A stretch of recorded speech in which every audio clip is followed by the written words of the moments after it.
ny mofinaina isan'andro atolotry ny mpitandrina rakotina valina maoly.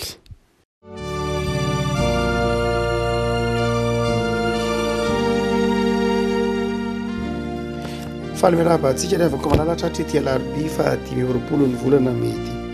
Ny mofinaina ao antsika ny havana dia ny taratasy ny soatan'ny Paoly ho an'ny Galatiana. Galatiana toko 5:4 ka hatramin'ny 5:20. Galatiana toko 5:4 ka hatramin'ny 5:20. Fakitsika aminaran'i Jesosy. Hoy Paoly apôstôly: mandehana araka ny fanahy dia tsy ahatanteraka ny filan'ny nofo ianareo. Fa ny nofo manohitra ny fanahy, ary ny fanahy manohitra ny nofo. Ary mifanohitra izy roa mba tsy azonareo manao izay zavatra tianareo. Fa raha tarihin'ny fanahy ianareo dia tsy mba ambanin'ny lalàna. Fa miharihary ny asan'ny nofo dia izao: fitsangatsangana, fahalitoana, fijejojejoana, fanompontsampy, fanaovana ody ratsy, fandrafiana, fifandirana, adilahy, fiafinafonana, fifampiandaniana, fisarahana, fitokonana, fialonana, fahamamona, filalaovan-dratsy ary ny toy izany. Izay lazaiko aminareo raha teo tahaka ny voalazako fahiny koa. Fa izay manao izany dia tsy handova ny fanjakan'Andriamanitra. Fa ny vokatry ny fanahy kosa dia fitiavana, fifaliana, fiadanana, faharim-po, fahamoram-panahy, fanaova-tsoa, fahamarinana, fahalemem-panahy, fahononam-po. Tsy misy lalàna manohitra izany. Fa izay ihany Kristy Jesosy dia efa nanombo ny nofony mba amin'ny faniriany sy ny filany tamin'ny hazo fijaliana. Raha velon'ny fanahy isika dia aoka andeha araka ny fanahy. Aoka isika tsy handrany tena foana ka ifampiaika sy ifampialina. Ray masonao, manamasinana ny fahamarinana, ny teninao ny fahamarinana. Amen. Ny 4:20. Fa izay ihany Kristy Jesosy dia efa nanombo ny nofony mba amin'ny faniriany sy ny filany tamin'ny hazo fijaliana. Paoly rehavako dia isany mamelapelatra mihitsy ny ataontsika hoe ny teolojia ny hazo fijaliana.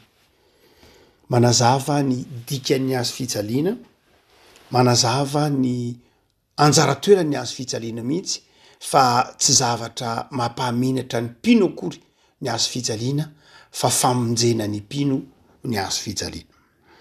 Mifanandrifindrindra amin'izany hoe teolojian'ny hazo fijaliana na famelabelarana ny lanjan'ny hazo fijaliana izany, ity 5:20 entina mampahery anao ity.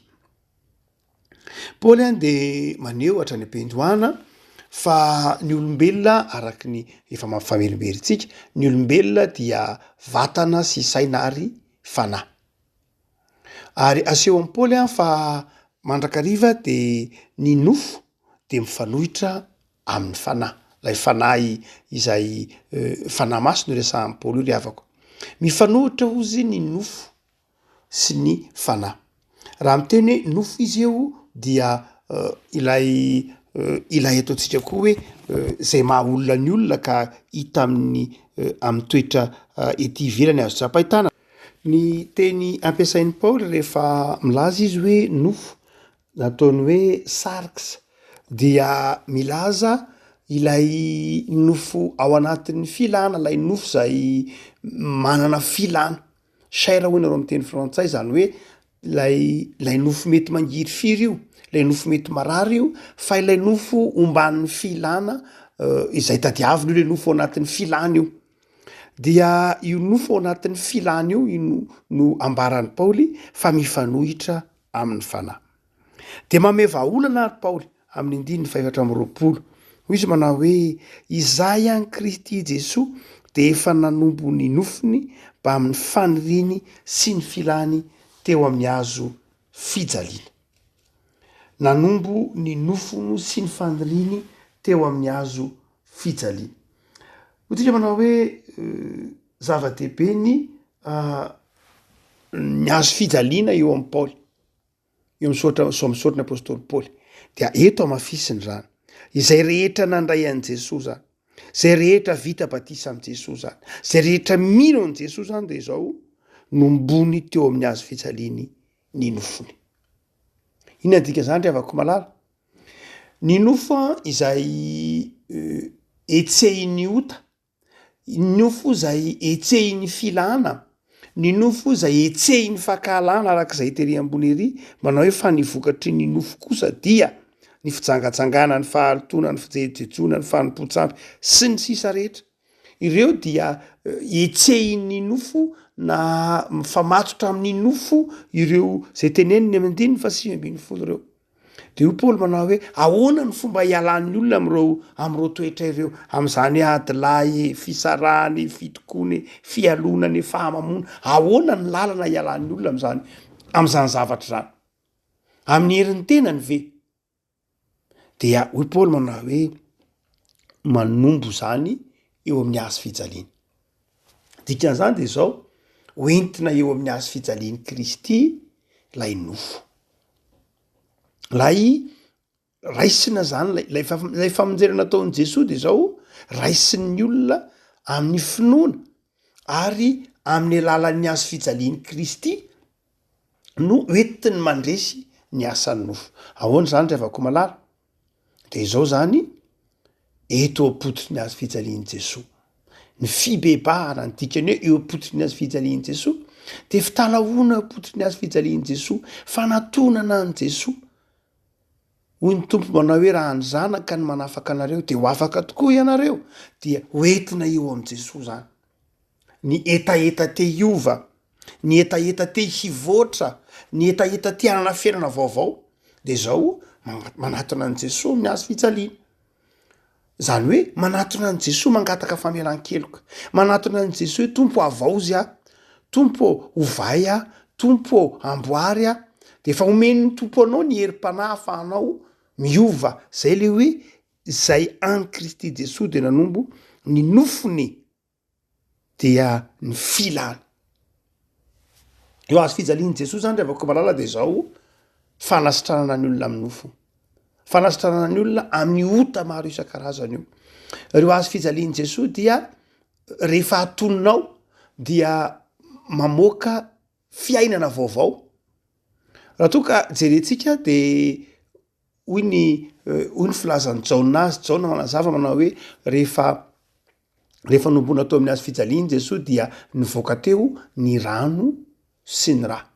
Zay tsinona tsy akory fa ny rano de fanadiovana, ny rà de aina.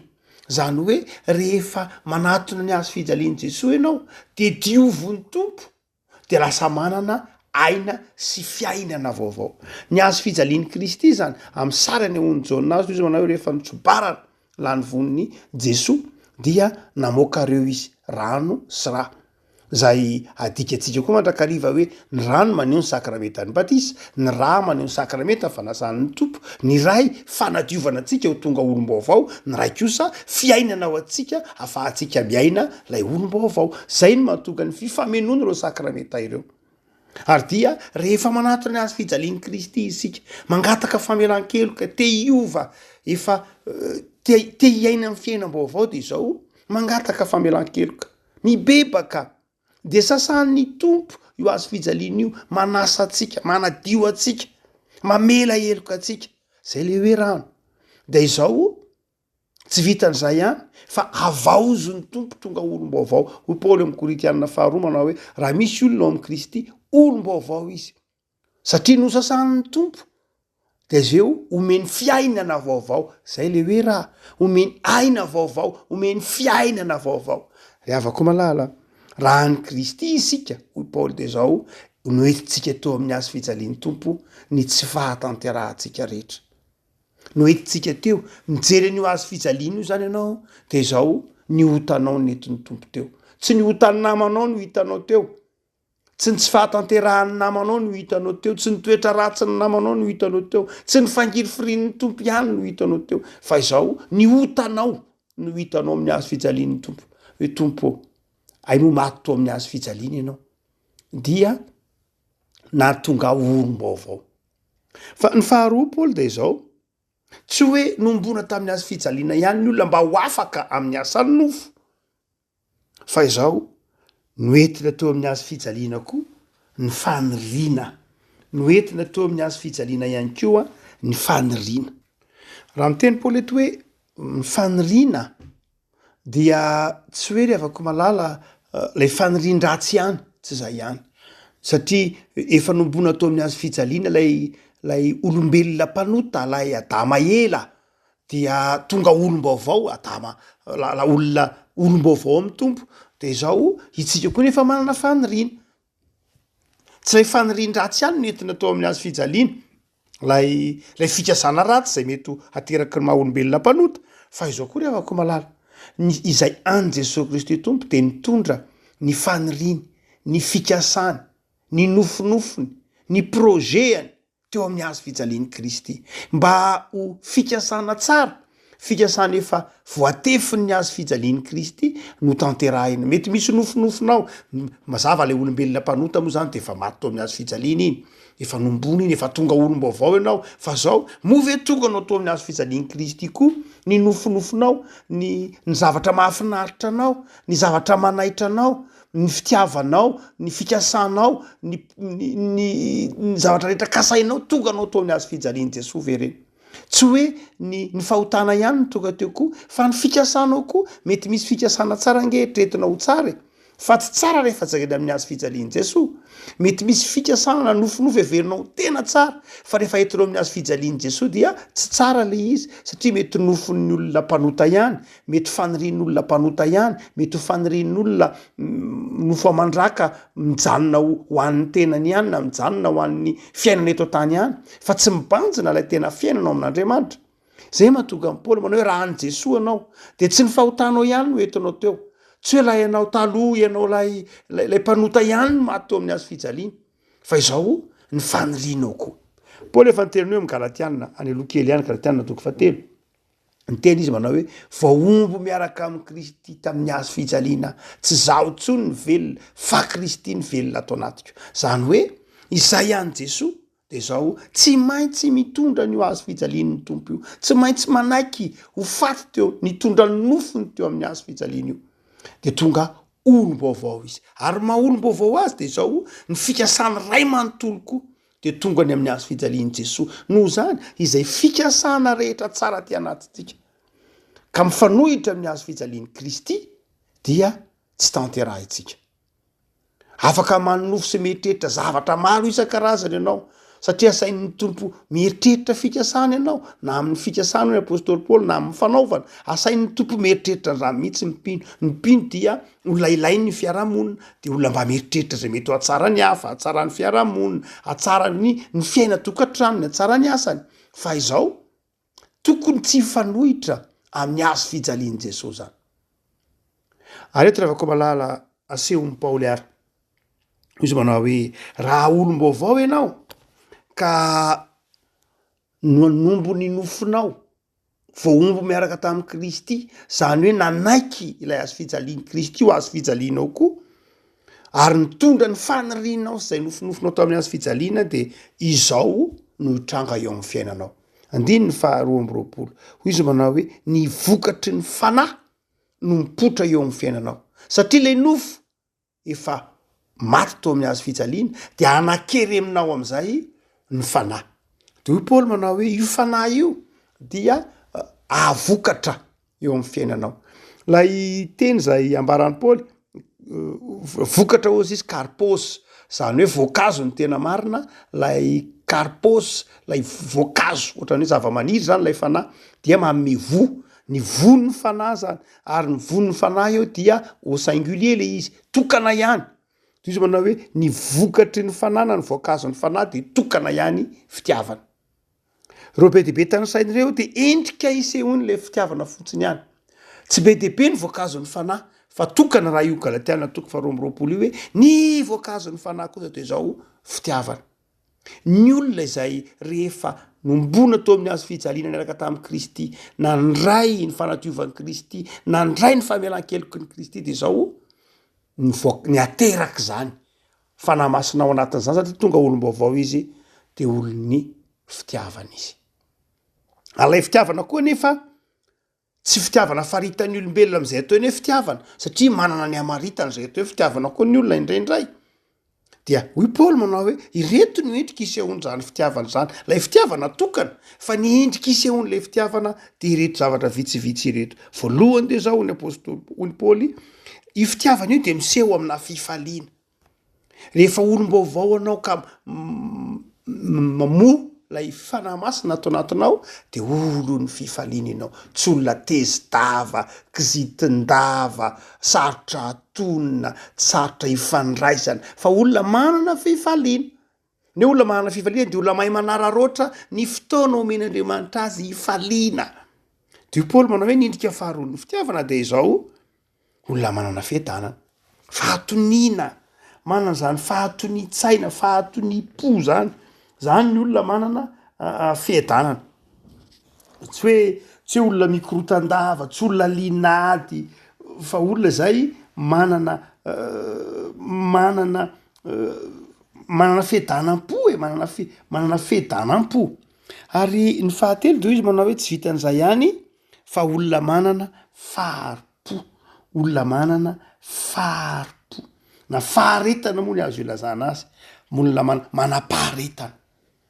manam-paharetana amin'ny zavatra tsara fa manam-paharetana koa amin'ny namany paoly moa manazavany eo amin'ny Korintana voalohany toko telo ambin'ny folo hoe ny fitiavana de maharitra ny zavatra rehetra raha ohatra ka olona manana fanahy masina ianao kanefa tsy mba mahazaka ny fahalemeny hafa mihitsy fa tezi-dava olona moratohina dia tokony etretra ry havako malala satria ianao miara-monina aman'olona dia nadray le olona nge mety olona manana fahalemeny ndradray tsika tsy mahazaka olona le olona male mety mora tezitra ohatranao koa izy fa izao enao manam-paharetana eo ampanaovana ny tsara ianao fa manam-paharetana koa amin'ny toetran'ny olona ry havako dia hoy paoly manao hoe tsy vitan'izany ihany ny endrika isehoan'ny fitiavana fa izao koa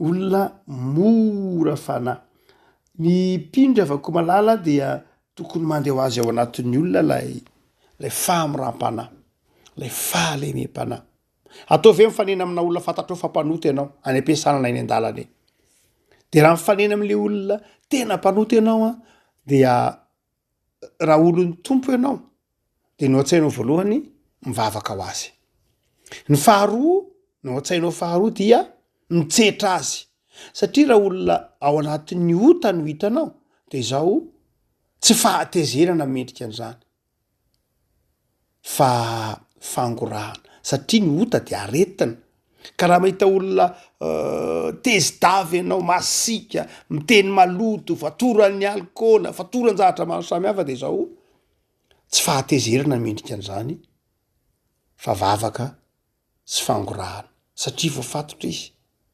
ary tsy ny finaritra mila mpanao fanafody de soa fa ny marary no zany de zao marary fanahy izy de ny andrasan'Andriamanitra aminao dia ny mivavaka ho azy mitaona azy amin'ny fitiavana fa raha vantany voatezitra aminy ianao tsy tony mandositra tsisy ilana azy dia tsy mipetraka amin'ny toerany mahampino ianao zany akory fananao fahalemem-panahy tsy hoe firaisana tsikobakomba aminy fa zay matonga mpino paoly manazava amin'ny andin'ny faheninao hoe raha misy olony azo ny otatsina de atsangano izy zay manana ny fanahy masina no aoka anangana azy amin'ny fahamorana fa mihevery ianao fandrao ianao koa mbola alaim-panahy tahaka izany ihany andin'ny faharoa amin'ny toko fahenina mifampitondra zay mavesatra ary eo ka izany ho atanterahanareo lalàn'i Kristy lay fahamoram-panahy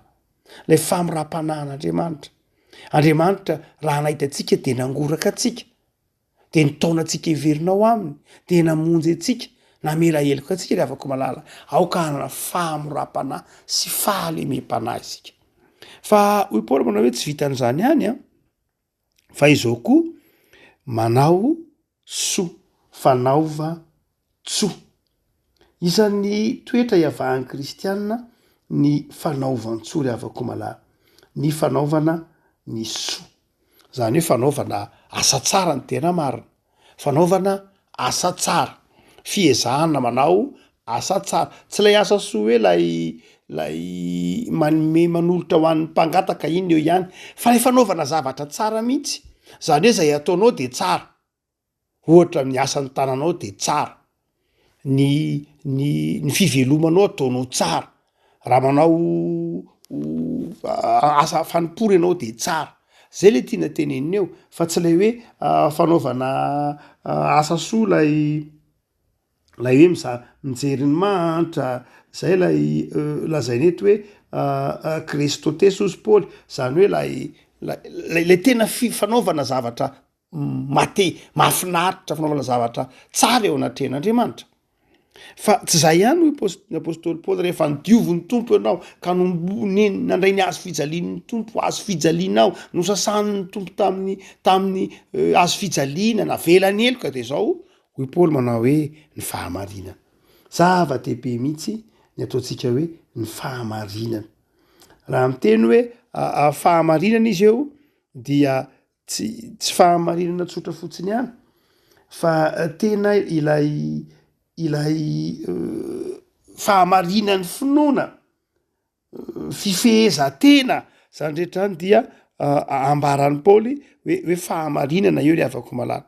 Ary asehony ndray koa lay farany le manao hoe ny fahononam-po, olona mahafetena. Rehefa mahana fanamasina anao de marina, fa mahafetena ihany koa, olona mahafeny tenany, mahafeny tsy manao mihoatra ny tokony atao. Tsara ny miakanjo fa tsy adalana akanjo, tsara ny misakafo fa tsy de hanina foana ny fiainana, tsara ny miasa fa tsy andevoziny asa, tsara ny tsy fantatro ny milalao, manao fialamboly fa tsy fialamboly foana ny asa, ary dia olona mahalala onony, mahalala hoe hatretsy ny mety, hatretsy ny fetra. Zany asan'ny fanamasina ry havako malala navaozon'ny tompo ary isika, satria efa nohititsika tao amin'ny azo fijalian'i Jesosy, nohotatsika de nanaiky nanadio atsika Andriamanitra de olom-baovao isika. De toam-pamaranana raha mampametra-panontaniana, ianao ve mamoa ny vo zay andrasan'ny tompo amin'ny maha olom-baovao? Ianao ve, isika ve hitan'ny tompo eo amintsika ve lay vo tsara, lay voankazo ny fanahy zay andrasan'ny tompo amin'ny maha olom-baovao? Io teneniny amin'ny andiny 2:20 io, olon'ny fitiavana izay miseho amin'ny endrika hoe faly lalandava, olona miada-po, olona manam-paharetana amin'ny namany, olona manana fahalemem-panahy, olona tia manao zavatra tsara fa tsy tia manao kitoto, olona mahafetena, olona mandala ny fahamarinana sy ny finoana, ary indrindra olona mahalanjalanja zay fetrika tokony atao. Havako malala, raha izany ny mpino de fanasina sy fahazavana tokoa izy. Ary zay mahatonga amin'ny Paoly manafatra amin'ny Tesaloniana manao hoe tandremo finoanareo ny fanamasina ao anatinareo, aza mamono ny fanamasina ao anatinareo, fa meteza hiavao isan'andro, meteza tao amin'ny fanamasina mba hijoro vavolombelon'ny fahatsarana, aveloan'ny fanahy hamokatra, hamo ao anatinao, manana ary fanetretena, manana fiainam-bavaka, de mamo ny voankazo ny fanahy ny fiainantsika isan'andro. Mivavaka sika. Tompo misaotra anao zahay fa efa nasehonao anay ny lalana hoety mandresy ny asan'ny nofo. Efa nasehonao anay ny fitaovana hoety mandresy ny asan'ny nofo. Efa nasehonao anay ny lalam-piainana andosirana amin'ny asan'ny nofo. Efa nosasanao zay tamin'ny ranao, efa maty teo amin'ny azo fijaliana ianao, ary efa nanaiky ho velona ty anatinay. Tompo, ataovy mamo ny voankazo ny fanahy izay, dia ny fitiavana izay miseho fifaliana sy fiadanana, ny fitiavana izay manjary faharom-po sy ny fahamoram-panahy, ny fitiavana izay miteraka fanaovan-tsoa, fanaovana asa tsara sy ny finoana, ny fitiavana izay manjary fahalemem-panahy sy fahononam-po. Tompo, reto izay mpino amin'ity atenatena ny herinandro ity, te hamovo tsara, te hamoa ny voankazo ny fanahy, tsy vitan'ny sainay maha olombelona zany, tsy efa ny fiezahan'ny nofonay olombelona izany, koa meteza miaraka aminay mandrakariva. aoka ny fanahinao masina itoetra betsaka ty anatinay ary tao amin'izay tompo ô hibanjina ny azo fijalianao tao amin'izay hitondra ny fanirinay ny nofinay izay nofonofinay koa aza eo amin'ny azo fijalianao ary tao amin'izay tompo hanao ny sitraponao tao amin'izay handa koa zay tsy mifanaraka amin'ny sitraponao tompo dia tehirizo ny ankonanay tehirizo ny asanay tehirizo ny firenenay amin'izao akatoko ny pentekosta izao mamindrafo aminay no Jesosy Kristy zanakao. Amen.